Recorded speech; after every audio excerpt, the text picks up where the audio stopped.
When it comes to fantasy art, there are few names that loom as large as Todd Lockwood. The man's worked on tons of book covers. He's also part of Dungeons & Dragons history. He was on the design team that completely revamped the art for 3rd edition. And we've got him next on Into the Ultra.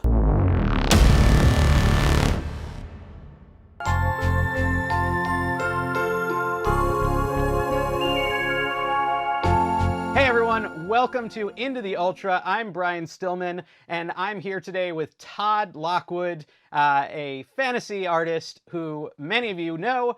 For those who don't, Todd is a Dungeons & Dragons artist, Magic the Gathering, member of Mummenschanz, apparently, the mime troupe. He's done book covers, notably for R.A. Salvatore's Drizzt series, where upwards of about 30 of them.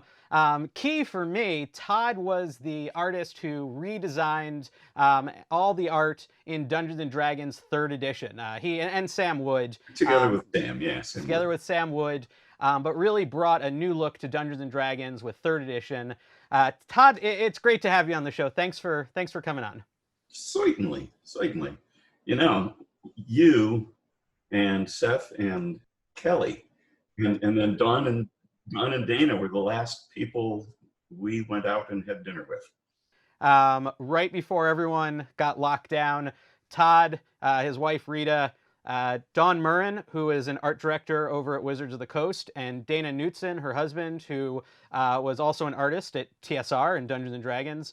And then my film partners, Seth and Kelly, we all went to Thai food in Seattle because we were filming out in Seattle. And that was it. That was the end of civilization. Yeah. We all got locked down. So Todd, I want to leap right into the deep end of the pool. I want to talk about Dungeons and Dragons. All right. Because you're not just an artist, you're a gamer yourself. You play. Yeah.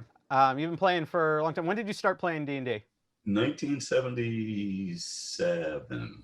Wow. Spring of 77. Yeah. The little white box of pamphlets. Yeah, OD&D, that early edition. We had a friend from high school who was in the military and picked it up, stationed in Germany, and brought it home with him. Those people are still among my closest friends. We still talk almost every day. Were you always into fantasy and science fiction prior to that? I was more into science fiction until I started playing D&D. Science fiction fit my thinking better. Right. You know, I liked science, and I grew up during the push to the moon, and so it was on my mind a lot. But D&D was fun because it was just all fantasy and just make it up as you go. My own world had science fiction elements in it. Okay.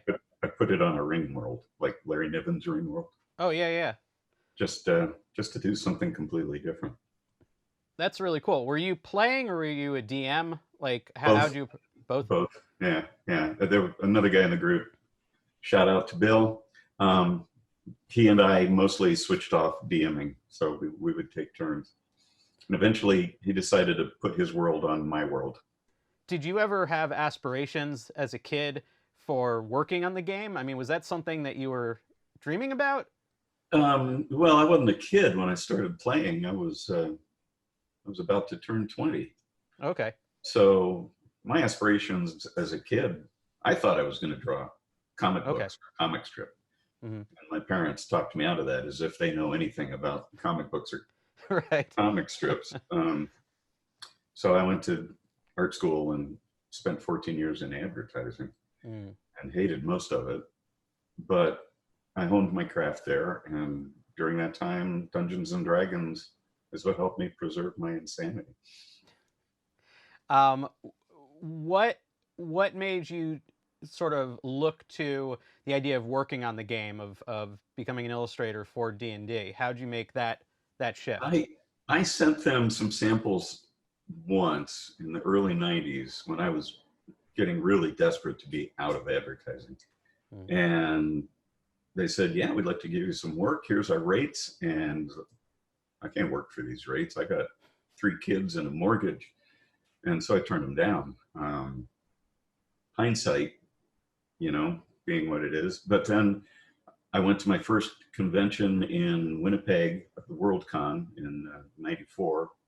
met a bunch of people and hung some artwork in the art show, which one thing led to another. And 2 years later, I was working for them. It was a lot who I know as much as what I knew, who I knew. Mm-hmm. A guy I met at a convention introduced me to one of the art directors just before Rod Ruppel and Dana Knudsen had quit. And when they left, they had 2 spots to fill, and I had done a little freelance work for them. I worked on the Spellfire card game. Yep. Which was the second time they approached me with jobs with budgets that paled next to advertising. Right. Advertising, there's a reason it pays more. It's because it's frequently heinous work. Right. But so when the Spellfire cards came along, I took them on. Well, during that period, when I was doing the Spellfire cards, Larry Elmore got really, really sick, and he had 3 covers to do, and couldn't get to them. And that new art director asked me if I would take them on, and of course I said yes. And that was my foot in the door. And the good news is that Larry got better, and he's still working today. One of them, the Wayward Knights, made enough of an impact in their offices that they asked me if I'd be willing to join the art staff. How did that feel to like come on board this game you'd been playing for so long, and they want you to come on as staff to be part of that? I mean, the bullpen, the art bullpen at TSR is sort of this legendary thing. Yeah, it was the best school I ever attended. Just hanging out with these great artists, watching Jeff Easley work was educational. And he'd come look over his shoulder, and he'd have his board. It was an illustration board with gesso on it. And he'd have his drawing kind of sketched on, and he'd be sitting back in his chair and studying it and rocking like this. And he'd go off and do whatever and come back an hour later, and he'd still be sitting there rocking. Nothing had happened. He hadn't even laid his paints out yet. He'd go work for a while, come back, look over his shoulder, and he's still sitting there rocking. You go, what is he doing? And then he'd come back an hour later, and it's half done. He was, I guess, rehearsing it in his head, planning his attack, and figuring out where his contrast and value arrangements were all going to come together. And for everyone, stroke. For everyone at home, Jeff Easley was a painter with Dungeons and Dragons, doing covers going all the way back to first edition AD&D. He came in right after Larry Elmore, another prominent cover painter for D&D. And Jeff just churned out a ton of stuff in between those kind of napping moments, I guess. It was revelatory to be immersed in this culture of D&D art with these accomplished artists. It was great fun, and also a hoot to actually be a part of it, because I've been playing for over 20 years at that point. Right. How did that transition then occur to third edition? How are you approached? Because there's this long history of D&D art, established looks. Dragons are, they have shoulders and posable thumbs and stuff like that. And you and Sam Wood came along and really turned all that on its head. So how'd you first get the assignment for third edition? Well, it was after Wizards of the Coast bought TSR and moved us all out there. And then Peter Adkison really wanted to fix the rules. And it was really Don Murin is the first person I remember saying, well, if we're going to fix the rules, we should come up with a core art style guide. Okay. And I jumped right into that conversation because I felt that way too, especially after having looked at all their stuff for years, but then seeing so much other work when I was in their offices that had been done by freelancers. And it was clear that there was no center rail for anything. Right. Everybody just painted everything however they thought it should look, which sounds like fun, but when you have a product, and especially if you're going to relaunch it with a new brand, then we felt like it ought to have a consistent, cohesive look. And so we just started doing it. Was that a trend that grew out of, because throughout through second edition, you saw Dark Sun, which was all an artist, Brahm, doing a lot of the Right, art for right. that and kind of establishing a look. And And then Planescape. Planescape with Tony DiTerlizzi, and then Rob Ruppel's covers. And But that Dana had a, Knudsen. and Dana Dana did a Knudsen lot of doing work the on it. preliminary design. Yeah, Yeah. that had a very cohesive look to it. So was That seeing how might have that turned been out, was that part part of the of conversation? Vaughn's thinking, yeah, is that Mm. we had these game worlds that have a specific look, but the realms and Greyhawk and they were just kind of scattershot. You got Okay. what you got. So we wanted to do that. And I had long had pet peeves about dragons with human shoulders and opposable thumbs. Well, And let's I talk about that. Sandy, 'Cause dragons are a big part of the work you did. yeah, you can't Um, have more fun than designing the dragons for D&D and taking a paycheck home. I mean, that was pinch me work. I mean, it's in the name of the game, Dungeons and Yeah, Dragons. I yeah. mean, they're pretty important. How do you approach something like that? Because there's always the risk of pissing off a lot of people when Well, you I'm start sure we messing with pissed off some dragons. people. We pissed more people off with our armor designs than we did with our dragons, I think. But Well, let's talk about it was, dragons first. How'd you approach yeah, the dragons? dragons. We just we built them from the inside out. Let's solve some anatomical problems first. How do you have 6 limbs on a creature?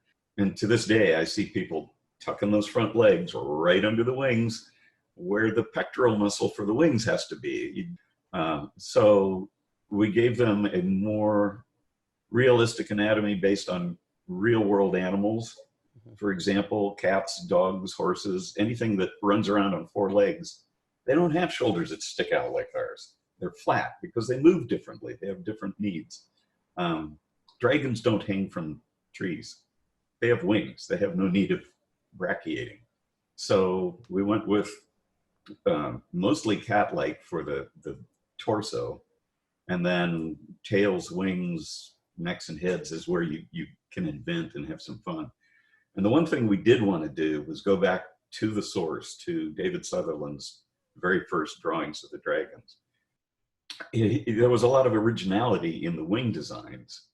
And so our ambition was to take his drawings and just update them with this modern anatomical or more thought out anatomical model. So taking it back and building on those early designs, those early ideas, which I think made it kind of accessible. Like when I first saw your dragons, obviously they looked very different than what I was used to at that point, but I also, having grown up on first edition and having grown up on that first monster manual, right, I absolutely saw those the connective tissue, that lineage, that heritage that you were building on. Yeah, and I think David was probably thinking the same thing we were, which was that they should have a common anatomical core, the way a tiger or a lion or a house cat or an ocelot are all built very much the same way. But when you add stripes and fur and size and saber teeth or stub tails or little tufts on the ears, they all look completely different and are identifiable. And so that was the tack we took with them. Why approach dragons?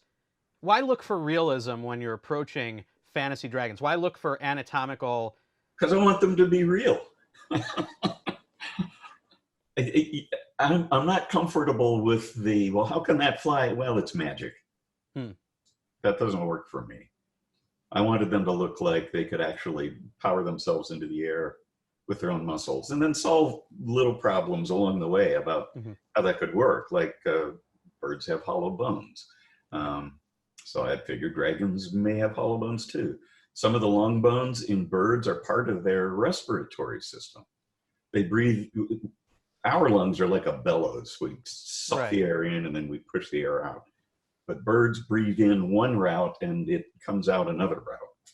And so they're way more efficient at using oxygen. And, you know, if Mother Nature can come up with solutions like that in the real, why not take advantage of it, piggyback on it? You mentioned before that you would look to, people would assume, okay, you're going to look to dinosaurs or alligators or, geckos, I don't know, lizards. Yeah. But it looked like it sounded like you went to, you mentioned horses and cats, animals that we didn't necessarily associate with dragons or something like Right. that. Why look to those types of creatures?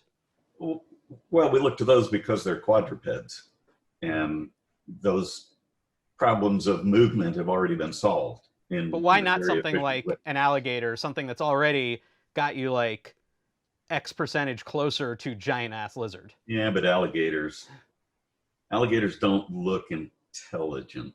Okay. I mean, you can go alligator on the head of a Right. dragon, no problem, but it's not a body that was designed to fly. Okay. And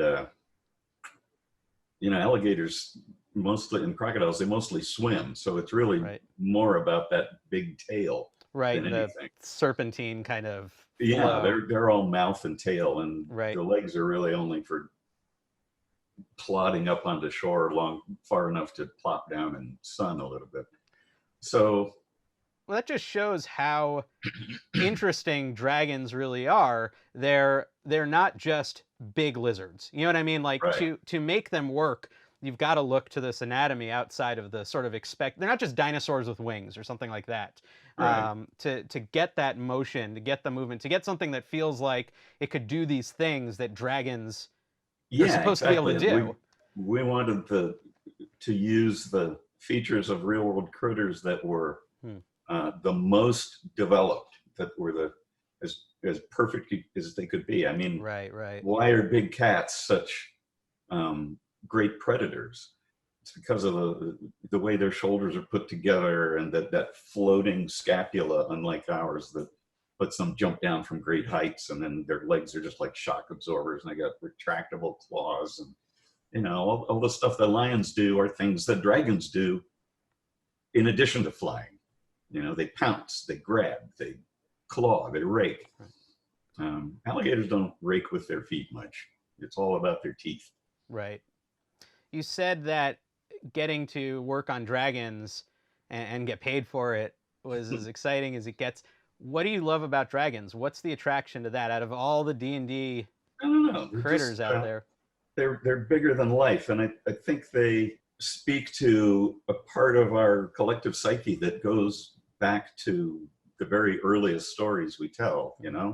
The serpent in the tree, the caduceus, snakes and lizards have been part of our lore forever, and they're always mysterious. And like in Asian lore, the dragons are equivalent to forces of nature or of the earth. So dragons just have tons of mythological potential. And I think we respond to them as instinctively as we do spiders and snakes, scary things.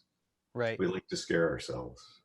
But even then there are lots of, beholders are powerful, but Oh there's yeah, something about the gravitas that a dragon carries with them. There's a deeper well of yeah, meaning there, I think. yeah. At least for me when And I play. well, for me too. And I think that goes again to how deeply rooted they are in our mythology and our psyche and our culture. Beholders are new and they're freaky and scary, but it's an orb with eyeballs on it. Right. Harder to relate to. Whereas That's, I guess. I worked with this guy once, though. Nah, never mind. Not important. Not important. Not important. Yeah, they are definitely something that is so alien. They don't have that kind of cultural. They're not rooted in our culture the way dragons are, where there is that familiarity. Um, Although speaking of beholders, your redesign on the beholder was a hell of a thing as well. I mean, teeth and I mean, that thing became terrifying in your hands. yeah, I wanted to make him a little scarier and give him a little more dimension than just a soccer ball with a mouth. I mean, if you got a mouth, you got to have a jaw of some sort or mandible, something. I mean, there's a number of ways that could have gone, I suppose. But Right. it was fun. Well, it's interesting to me that for all the redesigns that D&D has undergone since then, fourth edition, fifth edition, new artists coming in, new design Bibles, certain things keep carrying forward. And one is your and Sam's style of dragon, these much more bestial looking creatures. There's a consistency of design that has come out of the work that was done for third edition Were you thinking in terms of longevity? Were you thinking in terms of, well, here's this cool design until the next wave comes along and they'll do something with it? When you're No, designing, I think we were just making ourselves happy. Hmm. Sam and I worked together really well because he went to Harvard to study art and I had no idea. biology.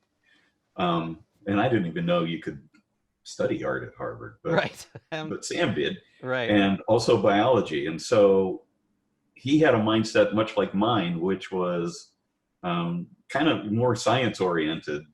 And we really enjoyed taking them apart and putting them back together and having them make sense. It was a very mutual undertaking. Dragons are something you keep coming back to.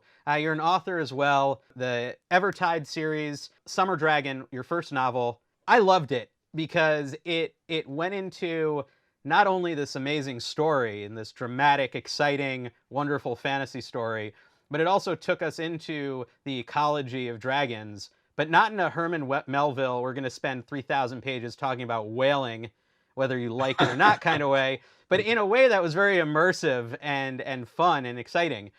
Yeah, it was an extension of my desire for dragons to be real animals. So right. If they existed in the real world, what would they be like? But I didn't want to dismiss the mythological aspect of dragons either, which is why I had the Avar, the high dragons, the mysterious ones. But yeah, the common dragons are basically super evolved, very smart animals that the people interact with. And there's a dragon character on practically every page. I mean, the dragons were characters in their own right, but the ecology of that was important to me. I did a lot of research on animal husbandry and ranching and dog training and meteorology. It was really fun. One of my favorite parts of any creative process is the research. When I'm looking up reference for a painting, I can spend hours, especially now with the internet and Google Image, looking for things and find yourself going down rabbit holes where you learn stuff you didn't know. When I was studying meteorology for the book, I came across an incident of a thing that happens in Australia, I think on the northern coast several times a year, where the ocean currents and the prevailing wind combine to create this wall of fog along the shore that just rotates upward, and people will come from all over Australia with their hang gliders to surf this cloud formation. Right. And I built that into the Morning Tide event in the book, which plays a prominent role in a couple of places. So the research is one of my favorite parts of anything. You know, you went full novel. A lot of artists out there are like, okay, I have stories I want to tell, so I'm going to do an art book with some text accompanying it and kind of tell little stories. Yeah, but you decided it's not enough to be an awesome artist. I'm going to be an awesome author as well. Well, you know, I grew up telling stories. I grew up telling stories and making pictures. Right. I did both things. I was writing a novel when I was in art school, but art paid the bills first, so it got put aside, and its time has come and gone. But I wanted to do this book, which the working title was The Dragon War, and it was just going to be a book of art, I figured. But I wanted to address some issues that, you know, were important to me at the time. And when I started writing the backstory that was going to just pin all these pictures together, I realized I had more to say than pictures alone could tell. Right. And that old writer's muse was awakened, hungry. So I didn't really consciously choose to write it, but I realized that what I was going to do was write a book. And I went back to work. I started doing mentorships and workshops and reading all the books on plot and plot structure and you know, how to use syntax and grammar and all that stuff well. So I made myself a student of writing for about 10 years. You know, one of the things I loved about the book was that you didn't skimp on the art. I mean, there's still all the chapter black and white illustrations, Yeah, and I couldn't very cover. well put out a book with no art in it. Right. um, so I think there's definitely something there, but I think, you know, it's, you're in lockstep with the text, obviously, as the artist, as the author. So I think it really helped create and flesh out this world, and just a few key visuals to really understand where you're going with stuff. I just thought it worked great. I remember I uh, grew up with books Reddit. that had illustrations in them. You know, my Yeah. dad had all the old classics with NCYF Yep. paintings in them, you know, Treasure Island and Robin Hood. I always love the maps in the front. You know, Yeah, like you get like a fantasy novel and it starts with the big map and you're like, okay. yeah, And you yeah, keep flipping back and forth between it. And Tolkien does the same thing. yeah, yeah. Um, One thread that seems to keep coming back is this idea of storytelling and narrative. Certainly in the novel, you're telling stories. When you're dungeon master, when you're creating these worlds. When you paint, does storytelling, does narrative come into play? And something I've talked to a lot of Absolutely. artists about, but you only have one frame to do it. It's boom, this is it. You've got to tell a story in one frame. How do you Right. approach that? Well, it varies from book to book and image to image. Like something like The Thousand Orcs or Two Swords, covers I did for Bob Salvatore's Drizzt series. Tons of characters and tons of narrative. You can get a sense of what's happened a few seconds ago, what this instant is, how it might play out. Hmm. You know, it's like a snapshot out of a moving scene, as opposed to a painting like Crescents, which is a young wizard character who has sworn himself to a lunar goddess, and he ends up with a crescent moon in his hand. So I chose sort of a different narrative theme for that, in which the image is full of crescents. So he's got the crescent in his hand, he's got a crescent moon behind him. There's a swirl of leaves wrapping through the picture in the shape of a crescent. So it's almost like aesthetic themes as opposed to strict Yeah, narrative. yeah, but narrative in a more metaphorical Uh-huh. way, a less literal way. You mentioned the Drizzt series of books. Um, this is a character that you've been able to return to over and over again. For you as an artist, um, what sort of opportunities does that present? What's fun about that? Being able to stay with someone for so long and to. Well, it was fun. I mean, I feel like I have a little bit of ownership of Drizzt, even though it's Bob's character. I got to design his leathers for third edition. So when I was painting him, I was working from my own designs, which um, made him way more fun than if I had to paint him again and again from a design that didn't make sense to me or that I thought was Right. inappropriate or boring somehow.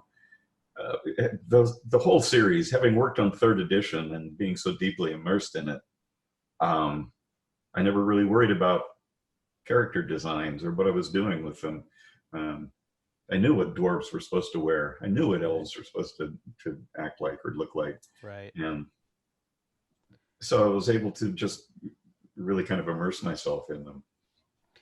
The series of novels, again, for the viewers back home, it follows Drizzt Do'Urden, a dark elf who comes up to the surface world, gets rid of his heritage, and he embraces. He's basically a good guy. The Drow, the dark elves, are generally evil, or at least Right. self-serving to the extreme. And he becomes a hero, and he has his companions and his adventures and stuff. Um, Seeing that story evolve, Todd, for you, um, were you excited to see where the characters were going? Were you excited to see where things were developing, or do you sort of look at it as moment to moment to moment? Here's the painting we need. Here's the assignment we It need. was pretty much moment to moment. Okay. Because once they started putting new covers on the old books, it was a steady diet coming in hard and fast on top of everything else that I was trying Right. to do, Right. including writing a novel. So Right. there was a lot of just get her done, you know. Right. Right. But it was in a world I was already familiar with and comfortable with, so Mhm. it made it fun.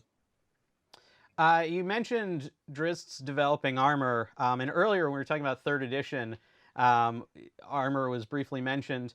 Um, How did you approach that? Because I know you were doing different things with armor, the asymmetrical design and stuff on like the character Regdar, Yeah, pieces and stuff. Regdar. Yeah. Well, what we were thinking was that this is a fantasy world, not that D&D shouldn't be limited to medieval Earth, where gunpowder came along and made armor obsolete. And we thought, what if armor had continued to evolve? What would we do?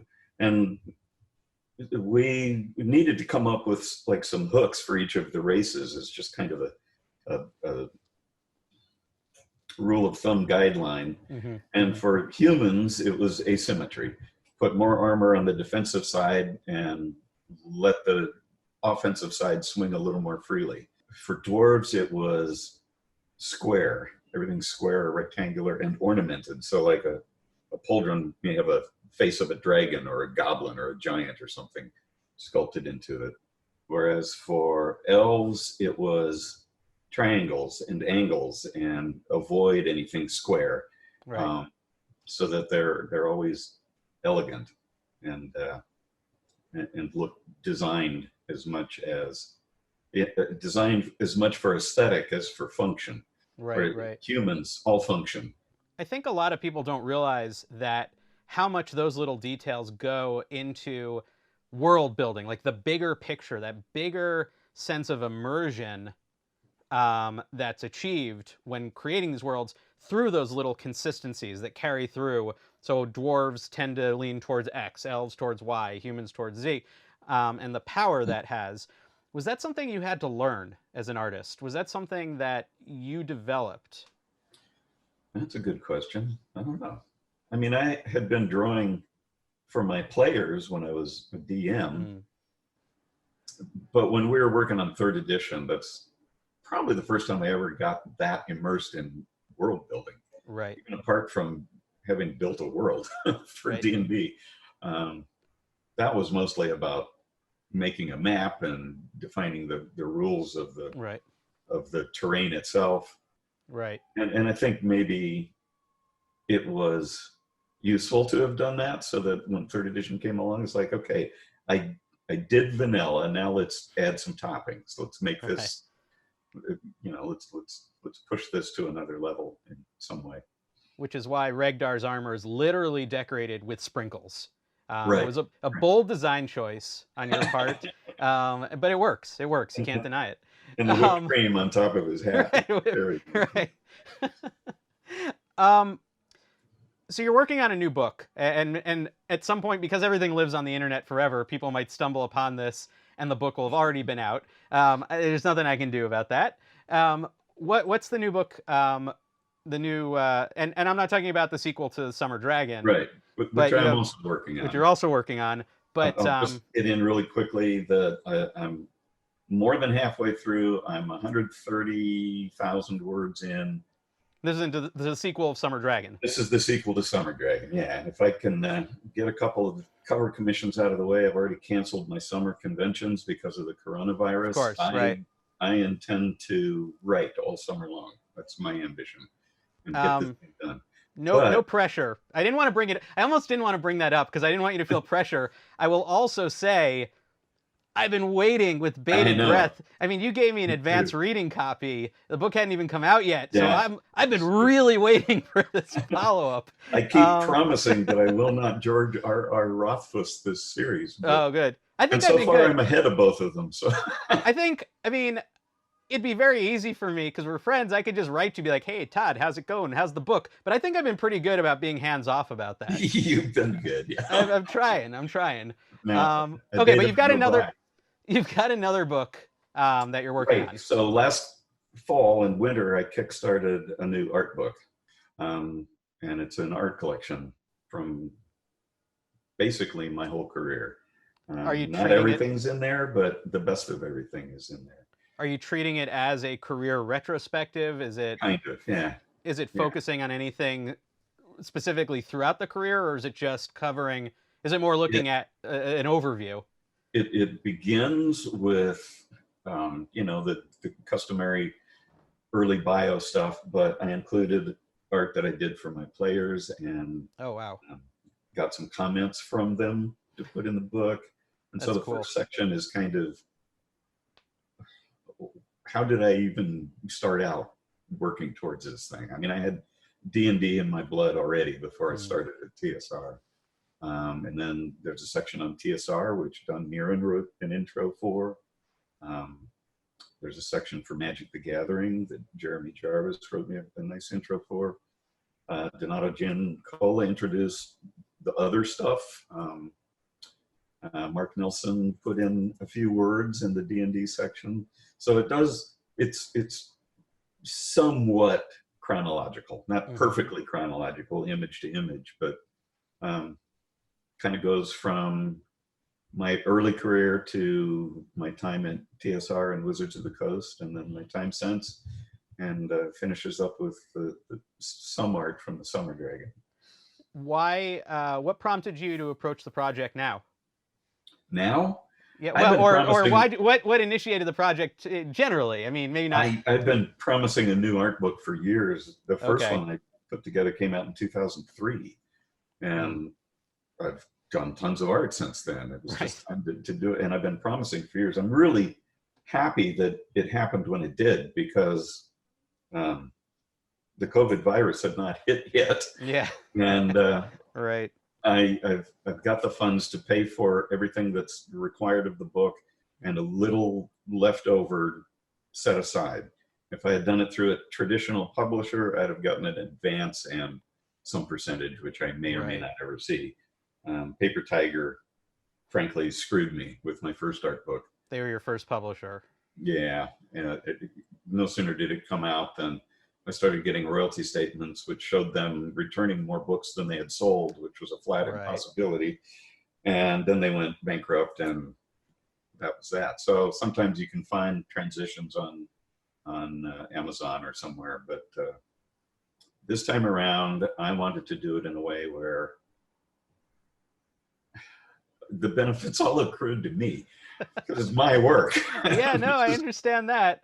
And it's my last shot, really, to put together that big of an art book. So I wanted to do it right. And so that, in addition to the fact that I've always worked from home, and most of my clients are working from their homes these days, my day job continues, but I have enough of a buffer that I feel confident that I can say no to things for a while and get the writing done. As you looked back on your art, you know, with an eye towards picking things, looking at it really critically, and with more focus than you probably think about your art just on a day-to-day basis, like historically, did you see anything in it? Did you learn anything from kind of exploring your own history with fantasy art? Any revelations there? That's a loaded question. If I learned anything, it would probably be what I was already learning about the time I started writing The Summer Dragon, which was, this was a lot of cool art and it was a lot of fun, and I'm really proud to be a part of Dungeons and Dragons and Magic the Gathering and all those things, but I don't own any of it. And I wanted to own something. And that's part of the reason I started the big book of dragon art, which turned into The Summer Dragon. Right. That's a property that's wholly mine, and more than any of them, it reflects me. Mm-hmm. It's nice to have something like that. You know, I make documentaries, and that idea that I made this thing, it is mine. I might partner with distributors to help get it out there because they have the resources to do it, but this is my thing, or mine, my partner's thing. That we created. And there's something nice about that, looking at it and being like, this represents, that sense of accomplishment. A couple more things. So you mentioned Magic the Gathering. You've done a lot of work for Magic the Gathering over the years, a lot of cards. How is working on Magic, is there a different approach to that than to the work you do for Dungeons and Dragons or for cover art, things like that? How does it differ? It differs in that you always get a style guide when you're working on a new set. They send out a style guide to the artist. So have a good idea of what the humans look like and what the vampires look like and what the mermaids look like and what the dragons look like and blah, blah, blah. So, right. But their guidelines are usually loose enough that there's room for interpretation. Okay. The card usually doesn't have more than a 2-sentence description to give you an idea of what it's a picture of and what's the important thing that's being conveyed. And then you just crank out something that appeals visually and is readable at a very small scale. Right, right. Are there any cards that you particularly enjoyed working on? Oh, I have favorites, of course. Yeah. Like Kiss of the Amisha, probably the tenderest Magic card. Nobody's getting disintegrated or stabbed or burned or sent to hell, or it's just an angel kissing a warrior on the forehead. The softer, gentler side of Todd Lockwood. And then on the other side, there was the Del Rake, which was when Dana Knudsen was art directing Magic, and he gave me this card.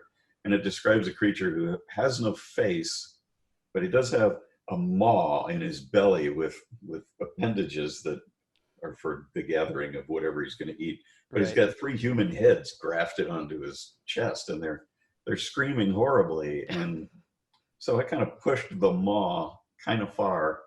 And Dana told me later that he got pushback from Brand when he showed it to him. They said, I don't know that we can really release this card. This is kind of creepy. And he pushed, and then they said, well, all right, that is a maw, not a vagina. And those are grasping digits, not penises. So we guess it's all right, but there can't be anything more horrible than this in the deck. So you set the bar. Benchmark for horrible. That's great. Dungeons and Dragons, Magic the Gathering, tons of book covers, your own novel. What's the next challenge for you in the realms of fantasy, in the realms of art? Where do you want to go next? Well, I got a book and a half to finish writing, so that's big. And then the artwork for those books. And then after that, I'm not sure what's next. A couple of years ago, my editor, Betsy Wollheim at DAW, said to me, what are you going to do after you finish the Evertide series? I said, I don't know. She said, well, you better start thinking about it. And I haven't come up with anything just yet, but there'll be something. It might be another book in the same universe. I might just stay there. Or I might want to try something completely different. We'll see. The muse, the muse is not a taskmaster. It's not a roadmap. It's just that here's an idea. How do I fulfill this? Muse doesn't care if you get it done or not. She's just there to put ideas in your head. So you're a gamer, artist, author. What keeps you coming back to fantasy? What do you love about fantasy all these years later? You know what? Well, I understand it, I guess. I love mythology. I love the fantastic. I love things that scare me. I remember reading the scene with the Balrog for the first time in Fellowship of the Ring, and it was 4 a.m, and I'm in my basement room and I have to pee, and I don't want to cross this dark basement to go up the stairs to the bathroom. I mean, nothing in science fiction ever scared me the way things in fantasy scared me. H.P. Lovecraft. What's the big one? The Dunwich Horror freaked me out. And you never see it. You just get glimpses of it through other people's eyes, but it made it all the more terrifying. And I like that fantasy. A friend of mine who's an author, Greg Frost, once said, science fiction is about what's in your head. Fantasy is about what's in your subconscious. And I like that about fantasy, that when it's good, it tells you something about yourself that a simple shoot 'em up or or just a space opera might not tell you. Todd, where can people find more of your work, find out what's going on with you and your various projects? Well, they can go to toddlockwood.com and sign up for notifications. I promise I will not inundate your inbox with newsletters, seeing as I think I've sent out one in the last 2 years. But when something's new, it will get posted on my website, and I will certainly distribute news about the sequel to Summer Dragon there. And you can also go to Kickstarter and look up Found Worlds, Todd Lockwood, and there will be a button on that page that will take you to a pre-order site. If you missed the Kickstarter, you can still buy some of the stuff that was offered. And then look for me on Facebook. And I'll have links to all of that down in the descriptions. So all you have to do is click, and it'll take you to all the Todd Lockwood you can handle, which honestly, that's a lot. It's pretty easy to handle a lot of Todd Lockwood. Todd, thank you so much for being on the show. It's great talking to you. It's been months since we saw each other, although this is pretty cool seeing you getting tie. Like a month and a half. When was that? Yeah, I guess it was a month. I guess it feels like months. It was probably about 6 weeks ago. 6 weeks ago. Yeah, sounds about right. So, thank you for tuning in. This is Into the Ultra. I'm Brian Stillman. I was here with Todd Lockwood. We are having new episodes every Tuesday. We will see you then.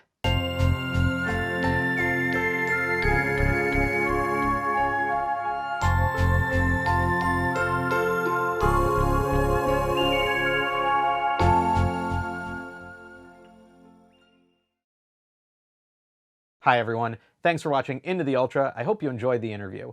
If you want to see more, please subscribe. We drop new episodes every Tuesday.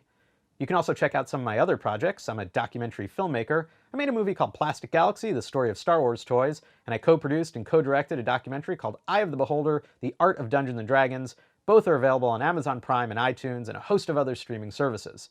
And if you want to follow along with my newest project, I co-produced it with Cave Girl Productions. It's called Igniting the Spark, the Story of Magic the Gathering, and I posted a link to that down in the description.